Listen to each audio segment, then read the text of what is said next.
What's happening, y'all? It's friend Carrick here. I am in beautiful City Park, New Orleans, Louisiana, baby.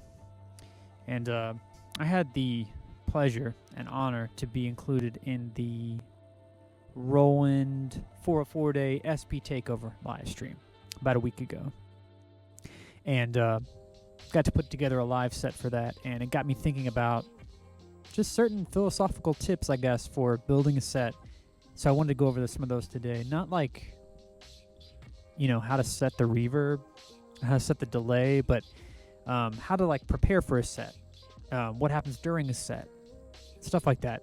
Yeah, it's kind of hard to explain. So maybe if I just start, it'll make more sense. So let's just get into it. Tip number 1, I would say, definitely don't be afraid to write yourself a set list. The SP is dope for doing live sets, but it's really not good for keeping track of what beats are on what pads, right? Because it's just numbers. So you might have your set, on pads 1 through 12, which is dope.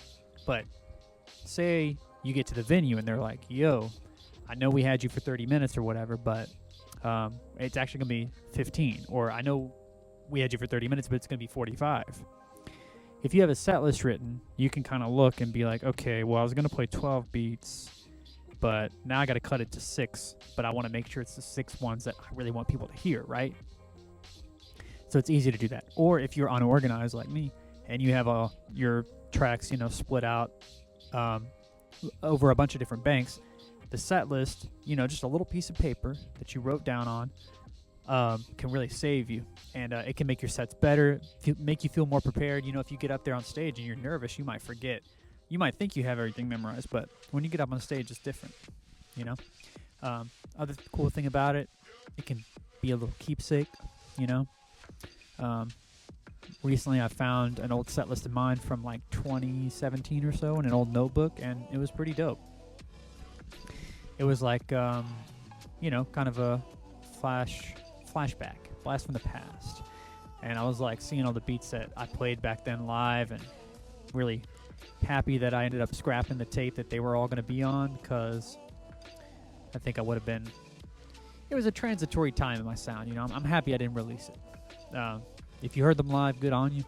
Otherwise, you ain't never hearing them. So that's tip number 1, set list. All right, tip number 2, y'all. Definitely don't be afraid to make live edits of your tracks. A lot of us, we make beats pretty formulaic most of the time. You have an intro, 4 bars with no drums. The drums come in. You might have an outro with a fade out or whatever. But if you play a whole set of beats in that same format, it's going to feel stale, and it's also just going to feel more like you're playing,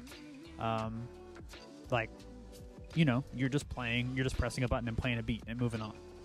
So I like to do some of the work on the front end, before the show even begins, right? I like to take, maybe trim off the beginning of some of my tracks where they don't have the little instrumental intro. It's just drum, drum, drum. And that especially works well if you have beats that are the same BPM right next to each other. You can transition them on rhythm, on beat 4 of one beat onto beat 1 of the next beat, and it's seamless. So it's nice. It's a cool effect. You can also do stuff in Ableton. I like to program in sometimes long tails of reverb and delay, and give it a washout effect, where it has 10 seconds or so of it ringing out real nice and clean and lush, and then I can bring in the next beat. It'll fade in or it'll come in right away, and it's a dope transition. But all that work is done ahead of time.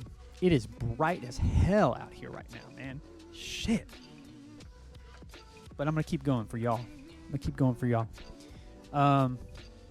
Let's see.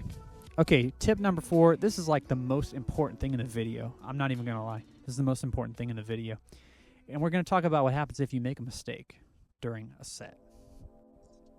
So when I was in radio, I worked in college radio. When I was in radio, what they told us was, if you make a mistake, never, ever get on the mic and address it. Do not make a mistake and then jump on the mic and be like, hey y'all, I'm sorry, we were having some technical difficulties over here, or that I'm sorry about that, y'all. I just hit the wrong song or whatever. I had to cut it off. Blah blah blah. Because either A, people didn't notice, or B, they don't care. And if people didn't notice, a great way to remind them that you made a mistake is to get on air and address it. So never get on the mic. You might not even have a mic if you're doing a beat set, but never get on the mic and be like, "Oh, sorry, y'all. I made a mistake or whatever." They don't care. I don't want to hear no self-deprecating jokes. All right, listen, y'all. You're internalizing negativity. We don't want that. I don't want to hear that. If I hear somebody making jokes about themselves at a show, it's unacceptable. All right, it's unacceptable. So you take L's and you turn them into lessons. That's what this video is about. But look, well, I forgot what I was going to say. One thing you can do is kind of like spin it and create some intentionality. And for that, we are going to go to my SP404 day live stream set where I did exactly that. So we're going to go to the tape right now. All right, y'all. Welcome to the Replay Center. We are checking out a clip from my 404 day live set. And I'm about to make a mistake here.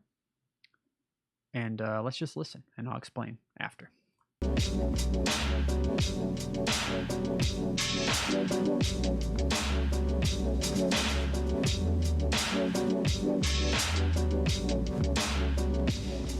freeze it. All right, so that reverb was not what I wanted to do. I was trying to bring the reverb in with the volume at 0 so I could fade it in and do a nice transition, but instead I brought it in with some pretty loud settings attached to it already.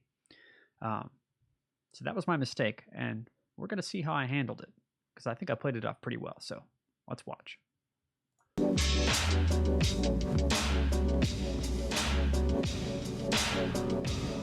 Alright, freeze it again. So you see what I did there, right?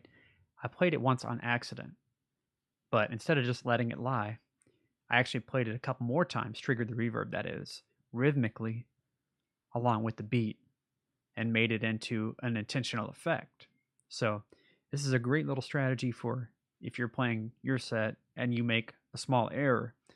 Look, that error just became an artistic choice, you see? So just something to keep in mind. That's all for the Replay Center right now. We're going to head back out to City Park. Peace. That is going to do it for these tips. I appreciate y'all watching. We're about to hit 500 subs on the channel, which is super dope. So I appreciate that. Once again, shout out to Roland for the opportunity to join the 404 day festivities. That's a dream come true. And if y'all ever need somebody to make tutorials for the channel, you should hit up SP Vids. And then after you hit him up, you should hit me up. So holler at me. Appreciate y'all as always for checking out the channel. I dropped a new mixtape. I dropped a new beat tape last Bandcamp Friday in April, so about a week ago. Check it out in the comments. Also, if you're a fan of dope drum loops, my label and I Bag Season, our first drum kit is out now. I'm going to link that in the comments as well. 24 drum loops can be yours for the low price of $10. But that's about it for this one. I'm going to check you on the next one. Peace. Till the next one.